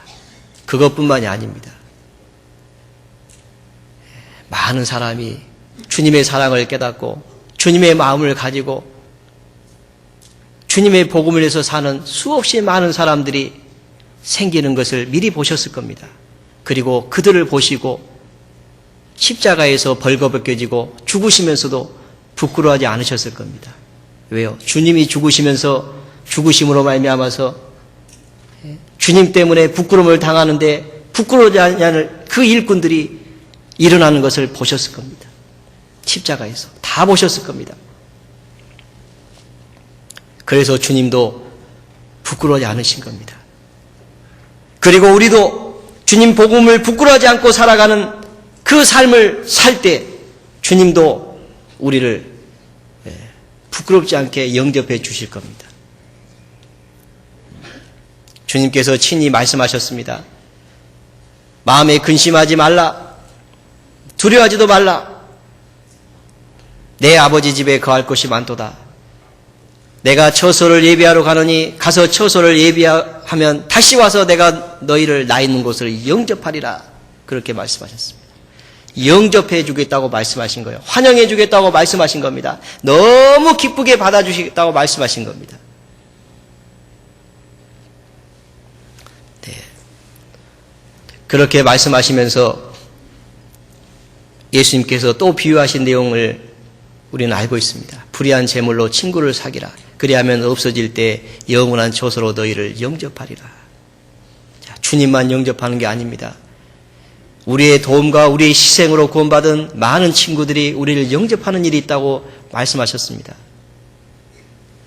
그러면서 불의한 재물로 친구를 사귀라고 말씀하셨습니다. 그 전에 비유 내용 아시죠? 어떤 불의한 청지기 내용이 있습니다. 어떤 사람에게 청지기가 있는데 주인의 물건을 다 허비한다고 하는 그 얘기를 듣고 주인이 그 소식을 듣고 청지기를 불렀습니다. 그리고 말했습니다. 내 하던 일을 세마라 그랬습니다. 너 청지기 사물을 계속하지 못할 것이다. 그때 불의한 청지기가 생각했습니다. 야, 이제 쫓겨나야 되는데 큰일 났다. 이제 힘도 없고 힘도 없으니 땅을 파자니 힘도 없고 가서 빌어먹자니 부끄럽고 어찌할꼬 하다가 아주 기발한 생각이 떠올랐습니다. 이렇게 해야 되겠다. 주인에게 빚진 자를 다 불렀습니다. 야, 너 주인에게 얼마 빚졌느냐? 밀 100석입니다. 여기 50이라고 써라. 자기 임의대로 다 깎아져 버렸죠. 왜 그랬을까요? 나중에 쫓겨나면요, 그들이 자기를 영접해 줄 거라고 생각했던 겁니다. 우리 주님은 그 불의한 재판장, 불의한 청지기 그 하는 것을 칭찬했잖아요. 자, 영접해 줄 사람을 사귀는 그 일을 하는 것은 잘한 일이라고 말씀하셨습니다.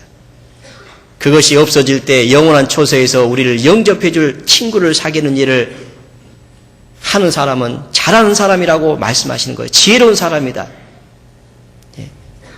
주님이 영접해 줄 그 일을 하는 사람은 가장 지혜로운 사람이다. 그것이 없어질 때 친구들이 영원한 처소에서 영접해 줄 그런 친구들이 있다면 그 사람은 가장 지혜로운 일을 한 사람이다 라고 말씀하고 있는 겁니다. 그러니까 복음을 부끄러워하지 말라고 말씀하셨던 거죠. 뒤로 물러서지 말라고 말씀하는 겁니다. 어떤 희생과 수고가 요구된다 할지라도 뒤로 물러서지 말라고 말씀하시는 겁니다.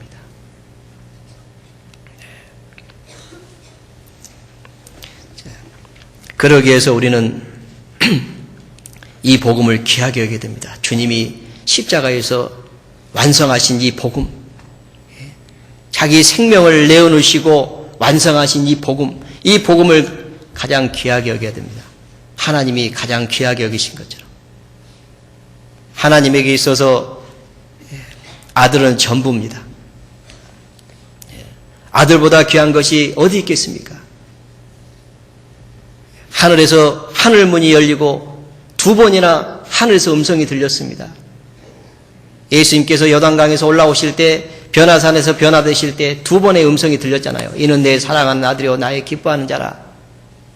너희는 저의 말을 들으라 그랬습니다. 하나님이 가장 사랑하는 아들입니다. 그 아들을 십자가에 내으셨습니다. 그 아들이 십자가에서 부끄러움을 당했습니다. 그리고 완성하신 복음입니다. 그리고 우리에게 주님이 친히 말씀하셨습니다. 그 복음 전하라고 말씀하셨습니다. 그리고 하나님은 그 아들의 음성을 들으라고 말씀하십니다. 그래서 사도 바울은 그 복음을 귀하게 여겼습니다. 귀하게 여겼다는 거 어떻게 합니까? 자기 생명을 다 내어놓았잖아요. 그 복음을 위해서. 수없이 많은 사람들이 그 복음을 위해서 생명을 내어놓았습니다. 우리도 그 복음을 위해서 생명을 내어놓기를 원하십니다.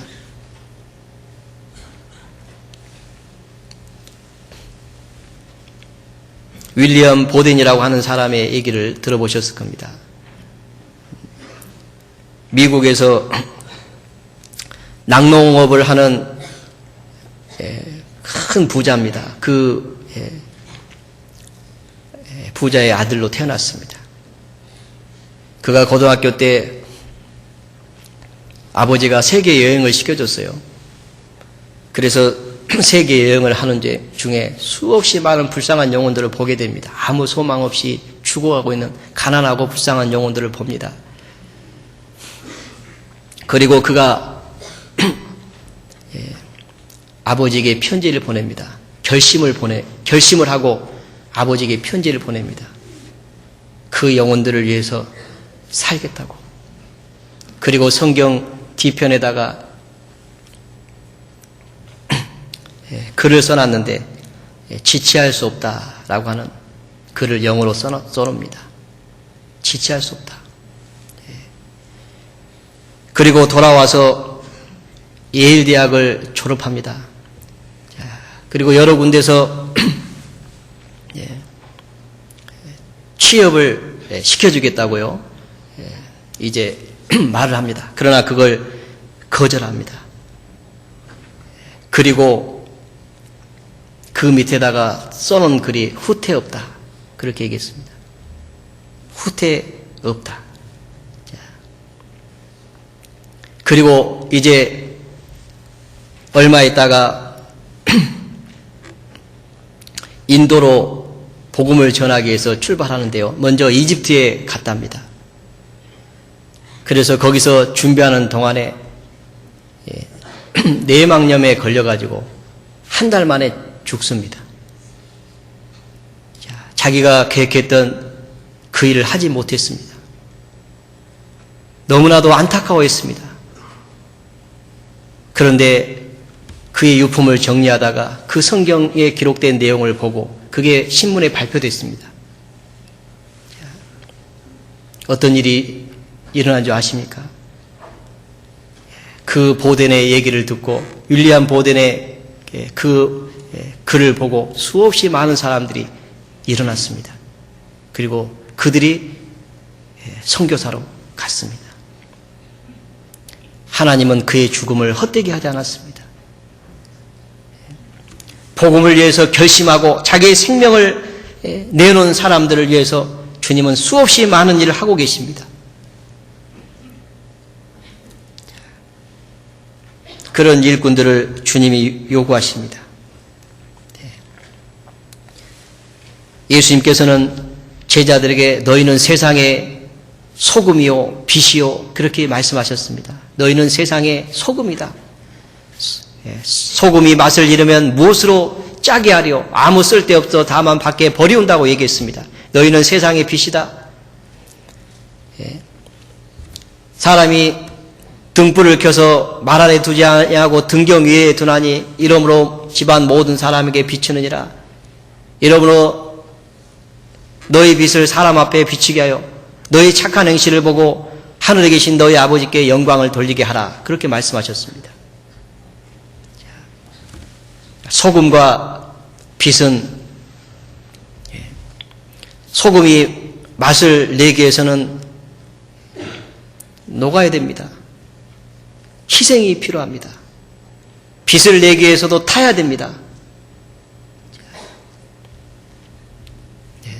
희생입니다. 수고가 필요합니다. 그래야만이 소금의 역할, 빛의 역할을 할 수 있습니다. 너희 착한 행실을 보고 그랬습니다. 빛이 뭡니까? 너희 착한 행실입니다. 너희 착한 행실을 보고 하늘에 계신 너희 아버지께 영광을 돌리게 하라. 그렇게 말씀하셨습니다. 우리의 희생과 수고, 그걸 통해서 소금이 맛을 내는 것처럼 빛이 빛을 발하는 것처럼 우리의 복음이 전해질 겁니다.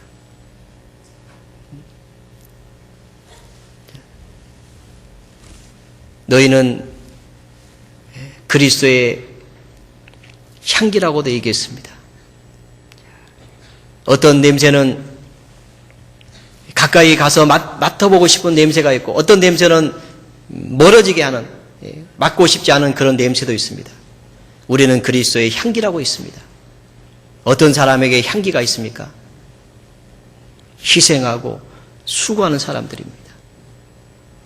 그 사람들에게서 향기가 나올 겁니다.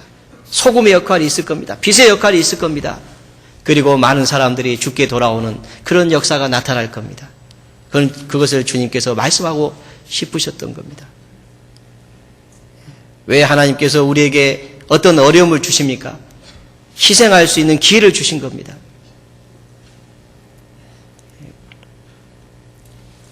어려운 환경에 처하게 하는 이유가 있습니다. 그 어려운 환경에서 더 희생하고 수고할 수 있는 그런 기회를 주셨다고 믿습니다. 우리에게 더 많은 문을 열어주시고 더 많은 희생과 수고를 할 수 있는 기회를 주셨습니다.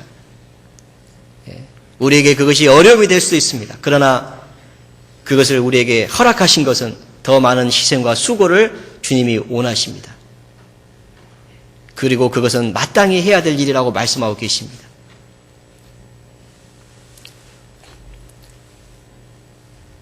신명기 8장에 보면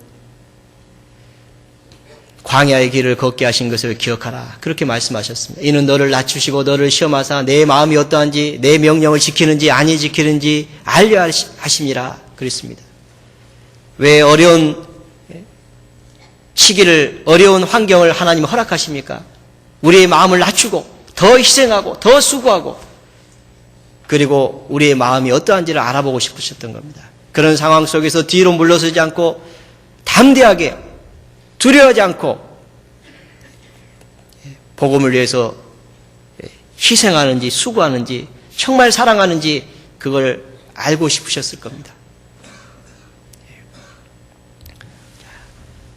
그리고 아브라함에게 하셨던 말씀처럼 이제야 네가 나를 경외하는 줄 알았다. 이제야 네가 나를 사랑하는 줄 안다. 그렇게 말씀하고 싶으실 겁니다. 우리는 복음을 위해서 더 많은 희생을 할 각오를 가져야 될 겁니다. 그것이 주님을 기쁘시게 하는 일이라는 것을 우리는 잘 알고 있습니다. 그리고 마침내 하나님께서 우리에게 주실 상이 있다는 것을 우리는 믿습니다. 반드시 씨를 뿌리면 열매를 거둔다는 것이 하나님이 정해주신 법칙입니다. 눈물을 흘리며 씨를 뿌린 자는 정령 기쁨으로 그 단을 거둔다고 하는 것을 우리는 잘 알고 있습니다. 반드시 결과는 헛되게 나타나지 않을 겁니다.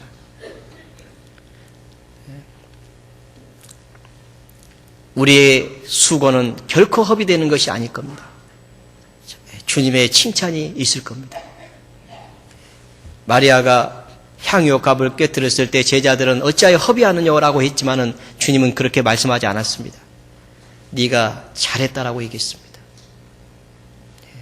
우리가 주님을 위해서 할 때, 주님의 복음을 위해서 더 많은 희생과 수고를 할 때 주님은 결코 그것을 헛되다라고 말씀하지 않을 겁니다. 세상 사람의 눈에는 허비하는 것처럼 보일지 모르지만은 우리 주님은 잘했다고 말씀하실 겁니다.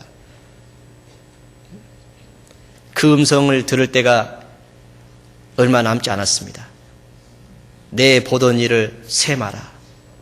이제 셈해 보자고 말씀하실 겁니다. 우리에게 주신 것이 우리를 위해서 주신 것은 아닙니다. 많이 받았으면 많이 달라고 분명히 하실 겁니다. 우리는 어떤 것을 많이 받았습니까? 내 보던 일을 셈하라. 그렇게 말씀하실 겁니다. 그리고 말씀하실 겁니다. 충성된 자들을 향해서 잘했다. 착하고 충성된 종아. 지극히 작은 일에 충성하였으니 내 주인의 즐거움에 참여할지어다. 그 음성이 얼마 후에 이제 우리가 들어야 될 음성입니다. 그걸 생각하면서 더 많은 희생과 수고를 해야 되겠다고 하는 각오, 결심이 우리에게 필요합니다. 그리고 열심히 살아야 되겠습니다. 같이 기도하시겠습니다. 하나님 감사합니다. 저희를 구원해 주시고 마지막 때에 저희를 통해서 주님의 복음을 전할 수 있도록 기회를 주신 것 감사합니다. 주님 오실 날이 가까워져 가고 있습니다. 마지막 때를 사는 저희들 어떻게 살아야 될 것을 더욱 일깨워 주시고 주님 말씀을 따라 순종하는 귀한 삶이 될 수 있도록 도와주시기를 간절히 기도합니다. 추수할 것은 너무나도 많은데 일꾼이 부족하다고 말씀하신 주님, 저희를 더욱 온전케 충성된 일꾼으로 사용해 주시기를 간절히 기도합니다. 우리의 마음과 생각을 주장해 주시고 오로지 주님의 말씀을 따라 살아갈 수 있도록 도와주시기를 간절히 기도합니다. 특별히 세계 여러 나라의 전도의 문을 열어주신 주님 감사합니다. 주님 복음 전하는 일을 위해서 저희가 같은 마음으로 희생하고 수고할 수 있도록 도와주시고 더 많은 불쌍한 영혼들이 구원을 받아 아버지 하나님께 영광을 돌릴 수 있도록 역사하여 주시옵소서. 특별히 전주교회 하나님 함께해 주시고 교회가 더 많은 희생과 수고를 통해서 더 많은 역사가 나타날 수 있도록 그 하나님의 큰 역사에 참여하는 주님 보시기에 아름다운 교회가 될 수 있도록 하나님 도와주시옵소서. 함께해 주신 주님께 진심으로 감사를 드립니다. 저희를 사랑하시는 주 예수님 이름으로 기도하였습니다. 아멘. 네, 찬송가 256장을 하겠습니다.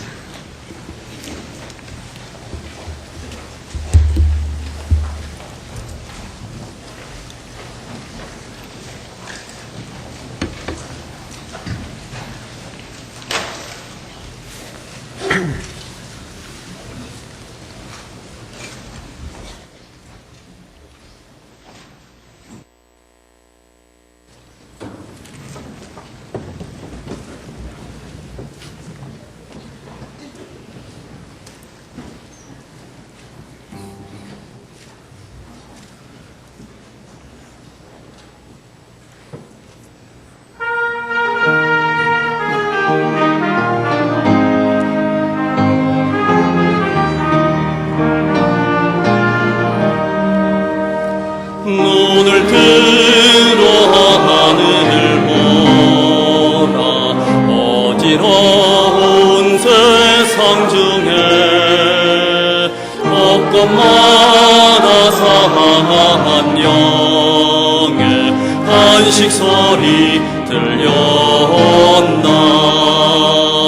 빛을 잃은 많은 사람 길을 잃고 헤매이며 당나처럼 기진하니 믿는 자여 어리할꼬. 눈을 들어 하늘 보라. 어지러운 세상 중에 외치는 자 많건 많은 생명수는 말랐어라.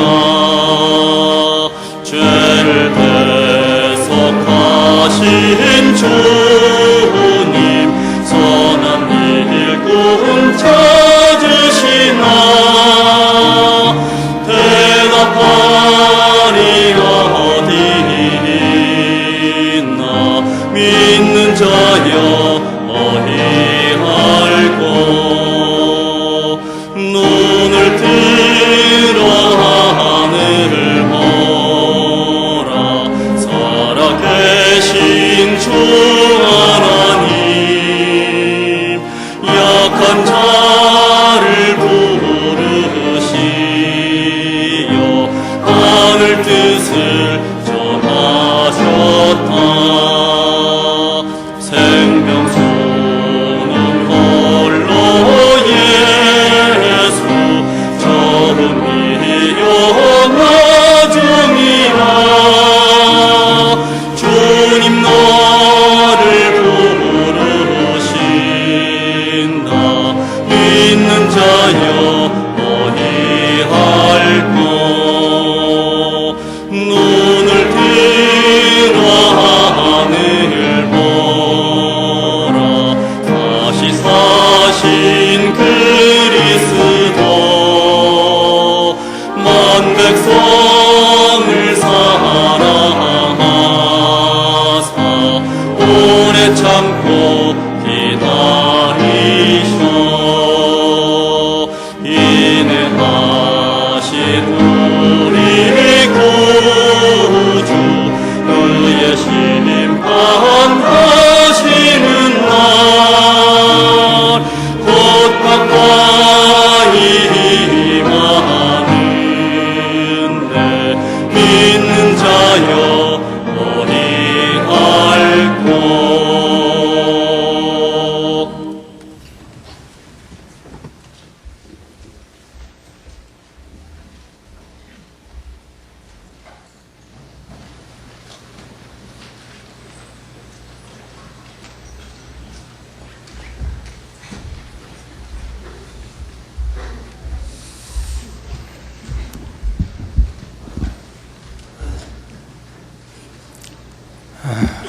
박상수 형제입니다.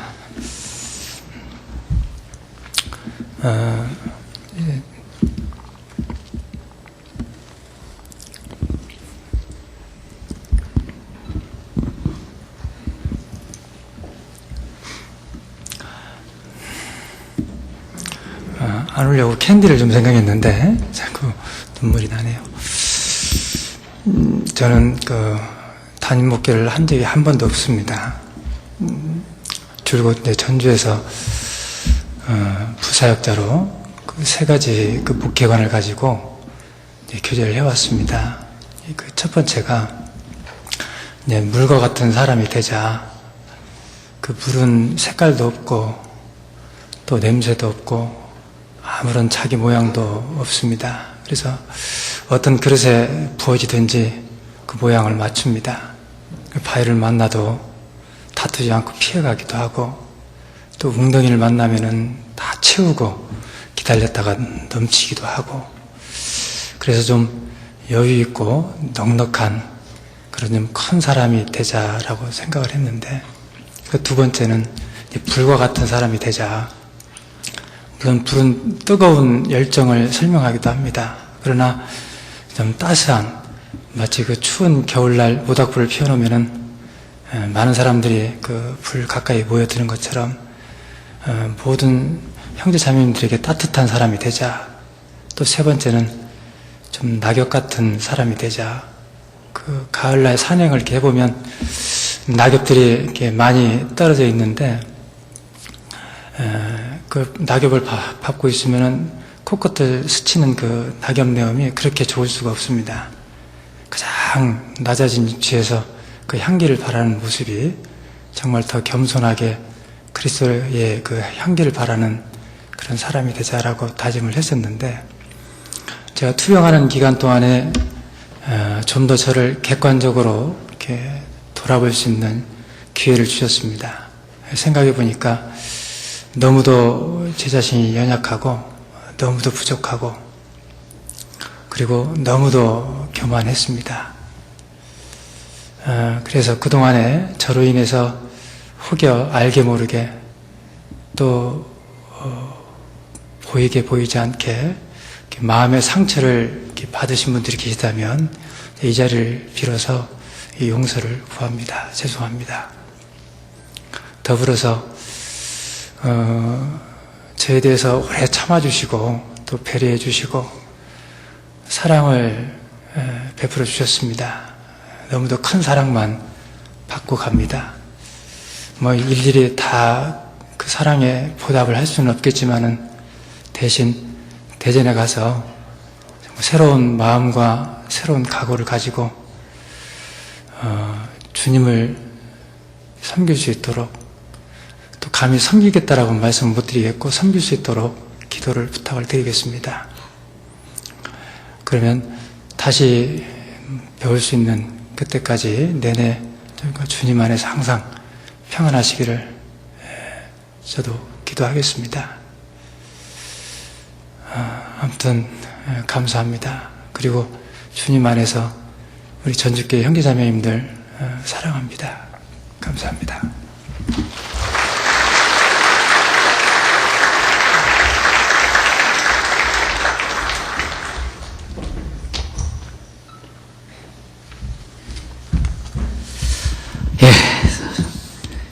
한 16년 동안 저희와 함께 참 온유하심과 참 사랑과 인내로 저희 성도님들과 함께 했었는데 안타깝게도 지금 암으로 투병을 하고 계십니다. 그래서 일시적으로 목회를 쉬시고 저희의 기도가 좀 모아지고 해서 하나님께서 다시 건강을 주셔서 다시 전주교회로 돌아오셔서 목회와 전도를 함께 해주시기를 간곡하게 마음속에 기도드립니다. 박성수 목사님 기도 중에 전주에 저희는 이렇게 붙들고 못 가시게 하고 싶은 마음 간절하고 목사님을 위시해서 많이 만류를 했지만 이미 기도 중에 주님과 함께 결정하신 사항이기 때문에 저희는 안타까운 마음으로 보내드릴 수밖에 없는 입장입니다. 다시 돌아오시면을 저희가 간곡히 기도 드릴 수밖에 없습니다. 좀 안타까운 심정입니다. 예, 광고사항 잠시 말씀드립니다. 동계수련회 12월 30일, 31일, 1일 주일부터 시작해서 화요일까지 있게 됩니다. 그 사전 접수가 다음 주까지 해주시기 바라겠습니다. 각 구역별, 회별로 다음 주까지 꼭 해주시길 바라고, 또 이제 중고등부는 1월 4일부터 6일까지 있습니다. 회비 납부는 이제 4만원, 3만원, 2만원 그렇게 되어 있고, 중고등부는 차비를 포함해서 4만원입니다. 일본 지역 그 동계수련회는 그 세 곳에서 나누어서 했습니다. 그래서 지난 주간에 그 동경교회를 중심으로 해서 동경교회가 일본 분들이 2배로 계속 늘어나고 있습니다. 그래서 그분들의 신앙을 위해서 동경교회 단독으로 한 120명이 모여서 했고, 저희 전주교회에서 조병우 목사님을 위시해서 일교구 중심한 전체 14분이 일본 분들과 함께, 형제 자매님들과 함께 교제를 잘하고 지난 화요일 날 돌아왔습니다. 그리고 조병우 목사님은 오늘까지 그 동부 지역, 그러니까 니가다 교회를 중심으로 해서 센다이 야마가타 교회 동계수련회를 마치시고, 오늘 오전 중에 이제 오후에 귀국하시게 됩니다. 위에서 기도해 주시 바라고, 서부 지역, 오사카 지역과 나고야 그 교회는 이완 목사님 인도로 지난 그 화요일 날 잘 마치시고, 오면서 함께 공항에서 함께 만나 뵙고 함께 인사를 나눴습니다. 저희 그 동계수련회 때도 모두 참여할 수 있도록 전라북도 지역에 저희 전주교회에서 하나의 주인으로서 손님맞이가 됩니다. 최선을 다해서 함께 교제하시고 봉사하는, 그리고 1년을 참 저희가 결산을 하고 새롭게 출발하는 모임에 빠지지 말고 형제 자매님들 모두 등록을 해 주시기를 바라겠습니다. 오늘 교구 형제 모임 1교구부터 5교구까지 있습니다. 많이 참여해 주시기 바라겠습니다. 그리고 농화성교구 동계수련회는 조금 빠릅니다. 12월 15일부터 16일까지 시작이 되겠습니다. 공주 갈릴리 수양관에서 있습니다. 현재 주소록 작업이 진행되고 있습니다. 사진이 없는 분들, 그리고 주소 변경하신 분들 꼭 그 변경해 주시기 바랍니다. 성도 다이어리 판매하고 있습니다. 권당 6,000원입니다. 한정 수량이기 때문에 서적부에서 사주시기 바라겠습니다. 죄송합니다. 예. 새 성도 또 3분이 탄생을 했습니다. 성도 근황입니다. 결혼 소식입니다. 11구역 강병철 형제님, 31구역 김은정 자매님, 이번 토요일 날 결혼 예정입니다. 잠시 앞에 나와서 인사드리겠습니다. 앞으로 나와주시죠.